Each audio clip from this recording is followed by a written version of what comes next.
Anytime you're All ready. right. I'm Dr. Barbara Bergin. I'm an orthopedic surgeon with Texas Orthopedics Sports and Rehabilitation Associates. I'm one of the founders of this organization. We started 32 years ago. This summer actually will be 33 years. And I went to Texas Tech undergraduate and medical school. Just my family moved here to Austin sometime while I was away in my training, and that's why I decided to end up in Austin, Texas. So That's great. So what made you decide to pursue a career in the medical field? well, I always have been kind of a people person, and I think when I was in high school, I thought about physical therapy, or I thought about being a nurse, and I think I just gravitated more into something where I could take care of patients and be the person in charge of taking care of the patient, So I decided to go to medical school. I think I probably had a counselor that told me I couldn't go to medical school, and then I really decided I was going to go. That's great.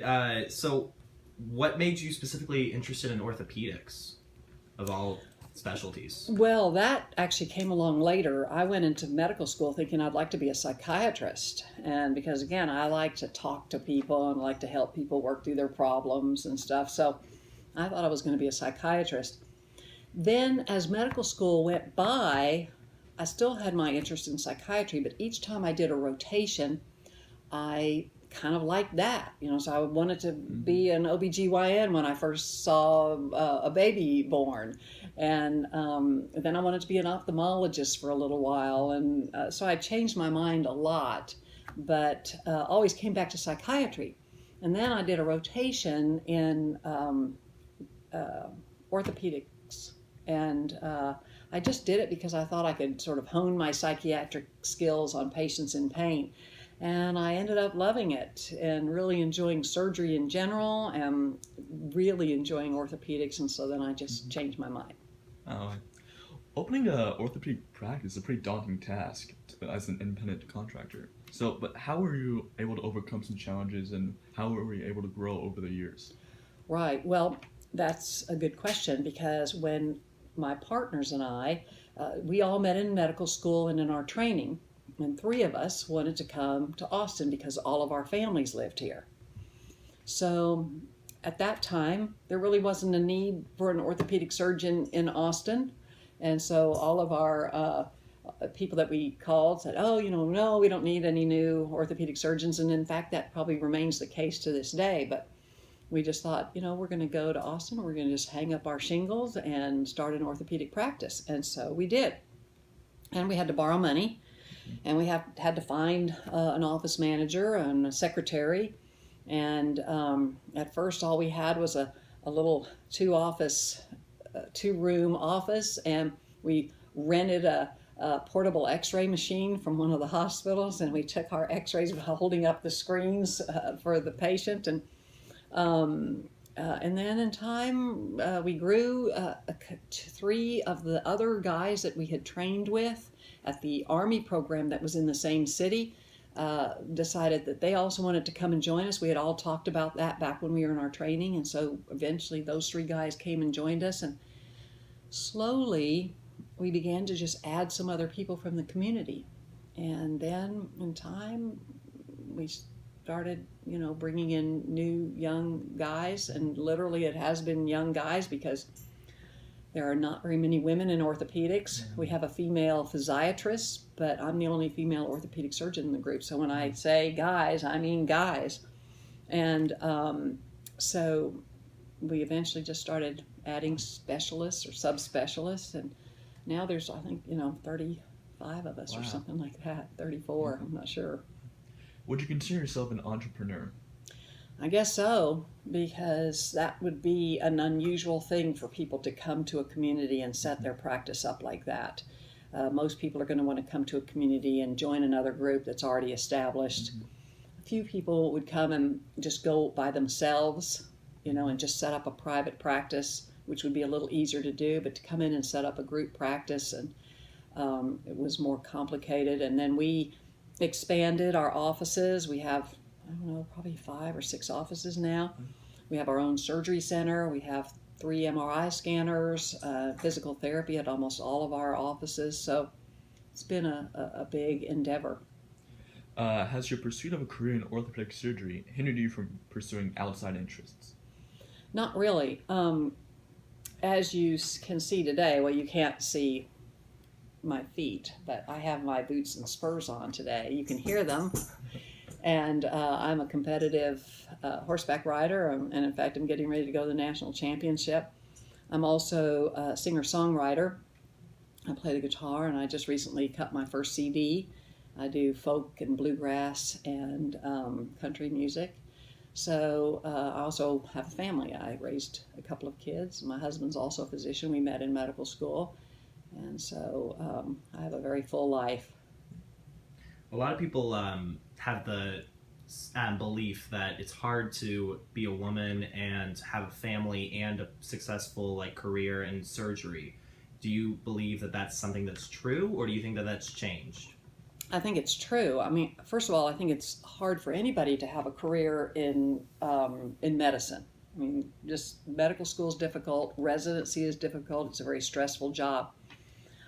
Women who want to have families are challenged by just the fact that they have to have the children. And I do think that, women probably have a little different sense of their connection to their babies, and so a lot of women do start practicing part-time and after they have children, but it is possible to have a successful full-time career and raise children.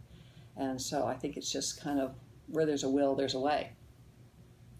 So you said that in going through medical school and now that there's just not a lot of women orthopedic surgeons out there, was it difficult going through medical school and not having other women around you?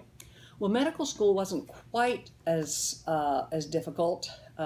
First of all, there were probably at that time, I'd say, let me think, there were four or five women, 6 women in my class.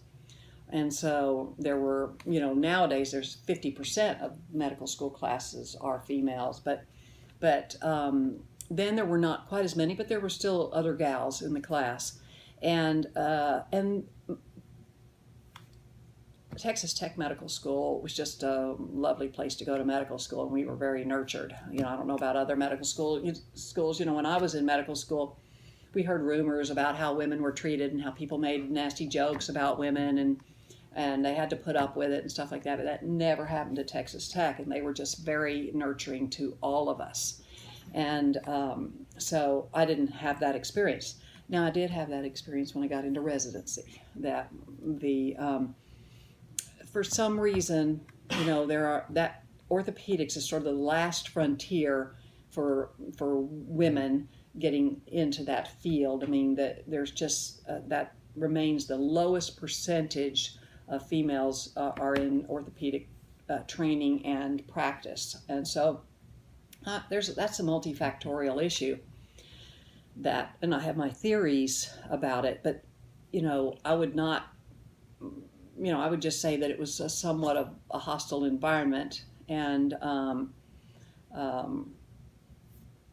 but I got through it, and the other women got through it, and now we're practicing orthopedic surgeons. So I know OBGYNs and orthopedic surgeons, they have one of the highest rates of malpractice lawsuits. Have you had any experience with certain patients like that? No, you hear about that, and lawsuits in Texas, we've had a pretty good experience with tort reform in Texas, and so we just don't see as many lawsuits as we used to see. And the OBGYNs have a tough battle. In this day and age, people are very,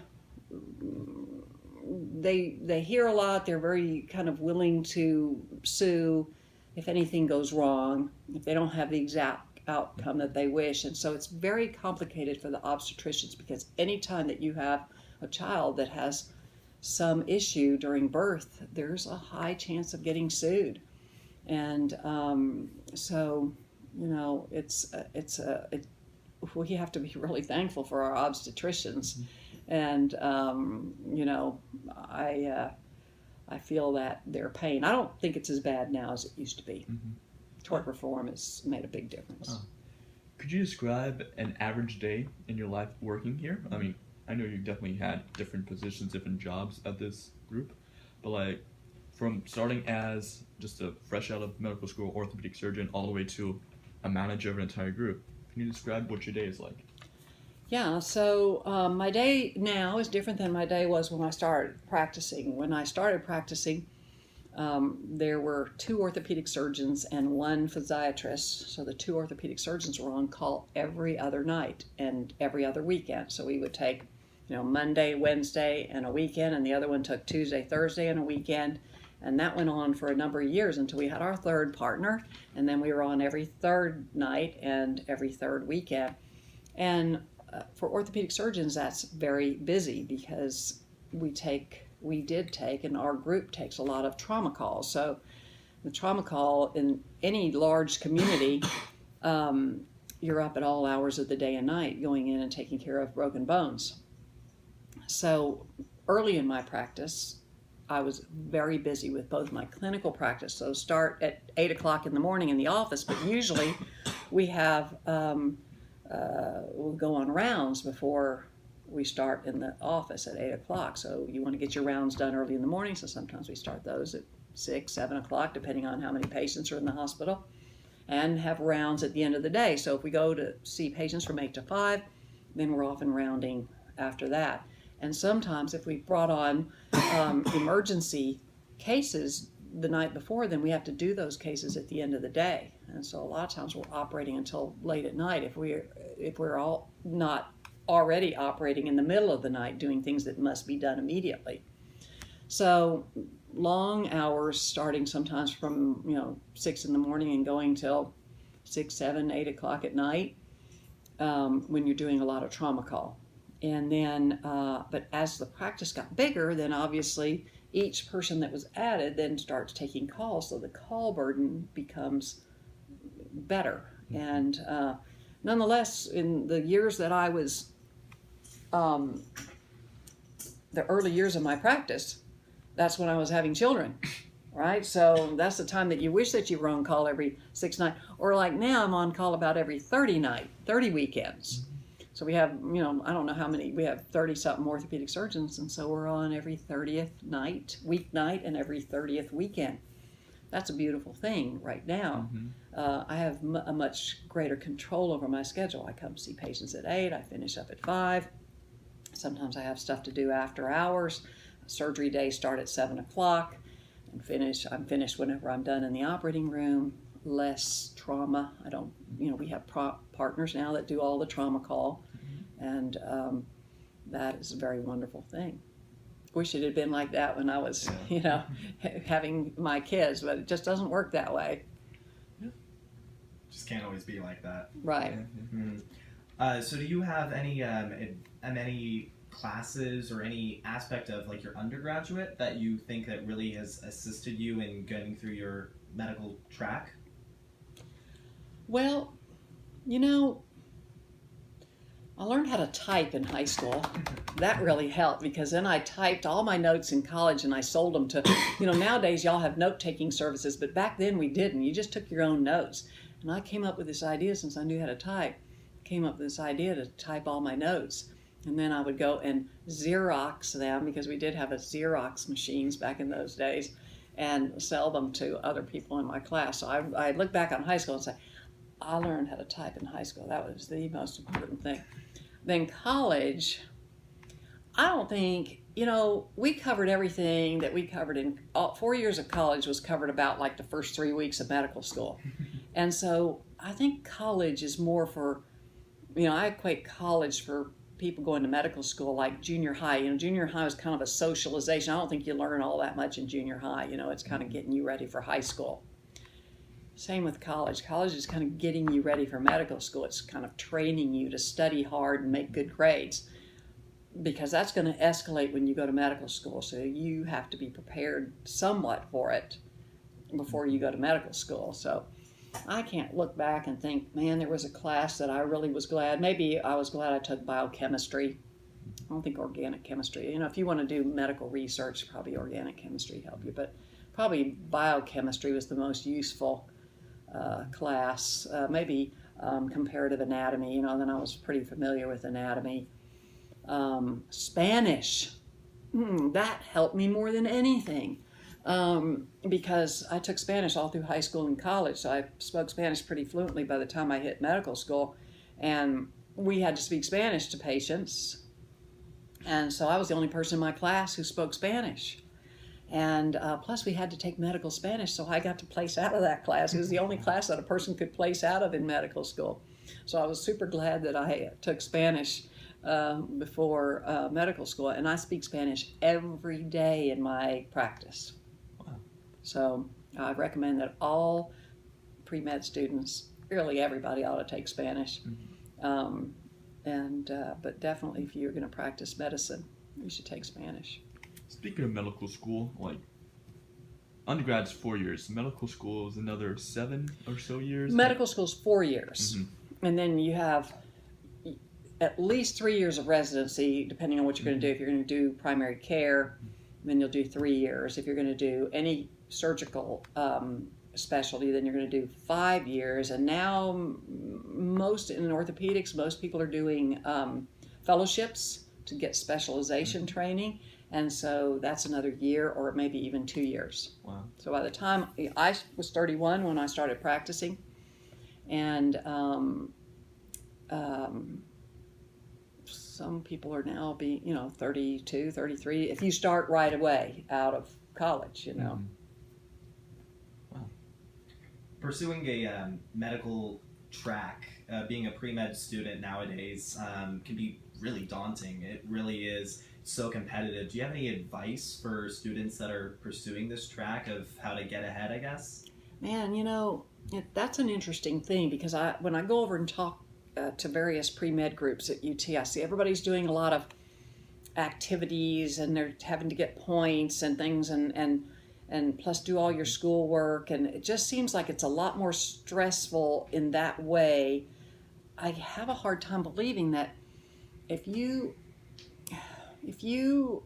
went to undergraduate school and made good grades and got a good grade on your MCAT, and maybe did some interesting research, had some interesting job, like every summer I got a job doing research, and or I'd get a job with Head Start or something, and these things are, but we didn't have to, when in our pre-med groups, we didn't do a lot of this, getting points for, making posters and things like that. And so I'm just kind of trying to, it's been a long time, obviously, since I went to medical school. I'm trying to think if medical school would not accept you if you'd not done all that stuff. If you had just made good grades, made a good grade on your score on your MCAT, and had some interesting jobs in the summertime. I don't know, but I think it is more stressful now. Also, it's more stressful for high school students. I was not a particularly great high school student, and I didn't take any honors classes or anything like that. And I just said, I'm going to be pre-med, and I just went to school and was pre-med and took all the pre-med prerequisites and had some interesting jobs. And, I was active in student government, so that kind of looked good. And so I do think that it sounds like y'all are under a little bit more duress to do some things that are sort of these prerequisites that are not school academic prerequisites. I just don't know whether that's necessary or not. Let's say you're a business administration student and you decide you want to go to medical school, and you didn't go to all of the organizations and get all your points. You made great grades, and you went ahead and you took all your, organic chemistry and whatever you have to take, calculus and stuff, and then you just take that MCAT and you make a great grade. You go to one of those courses that everybody goes to. Back when I was in college, you didn't go take those courses. You just, you went, you took your SAT, you went and you took your MCAT. You didn't have courses. So if you just kind of did that and you did well, I would find it hard to believe that they wouldn't accept you into medical school, you know. So I know I'm not, you know, I don't know for sure. When you have your applications, they say, you know, you had to have done all these things. I don't know, you know, but it was different, definitely different back when I was in school. Could you describe your research experience? You said you did research every year of summer of college, correct? Could Right. you describe what kind of things you did in research? Yeah, I got a job in the summer times.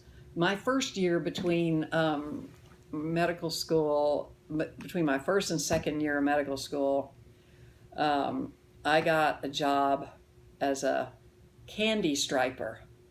And y'all may not know what a candy striper is, but a candy striper, usually gals who dress in these little striped dresses. They're little pink striped dresses, and we had these little hats. We wore these little tennis shoes. And you went around, you went to the floors, and you helped the nurses just do scut work, okay? And you can look it up on, you should Google candy stripers because these are ridiculous outfits. Anyway, so I got a job as a candy striper. And so I'd be, you know, I was down at my parents lived in Houston. Even though I was going to school in Lubbock, I got this job in the summer doing that. And so in the process of doing that, well, we'd be sitting on the floor, and the attending physicians would come around with the medical students and the residents, and we'd say, you know, can we get you a cup of coffee? Yes, right? We would get the doctors cups of coffee and ask me to tell you a great story. I always was, and so they'd come around in their white coats and their pinstripe suits, and they'd have this entourage of residents and medical students with them, and we would get up and give them our seats. You know, the head nurse would say, when the doctors come on the floor, you get up and give them your seat, and here she would have the charts all laid out for them, open to the page. I'd have gotten all the lab values ready for them, and the X-rays and everything, and we'd go on these rounds, and the doctors were so well taken care of, and I was like, oh man, I can't wait till I'm a doctor, and it's going to be like this for me. Okay, so I'll come back to that story. Just remind me. All right, so in the process, I met, you know, like these doctors would come around, they'd ask you what you're doing, and I said, I'm pre-med, and then they say, oh, would you like a job doing research? I'd be like, heck yeah. And so then for that summer and the next 2 summers, I got to come home every summer and do research with this neurologist. And so we did animal studies. I'm sorry to say that. I mean, first of all, you know, a lot of people don't believe in animal studies, but I do believe that you have to do some animal studies to help humanity. But we did some animal studies and worked on medications to improve outcomes of strokes. And so that was his ongoing deal. We tested a bunch of medications, and, you know, I just did the studies and, you know, recorded all the data, and then we wrote articles, and I got my name on some articles. Back then, nowadays, most, you know, pre-med students probably all try to get some research jobs and get their names on papers. That's always a cool thing to do. But back then, man, it didn't happen very often. So that was cool. And so I had that job for the 3 years. My fourth year, after my fourth year of college,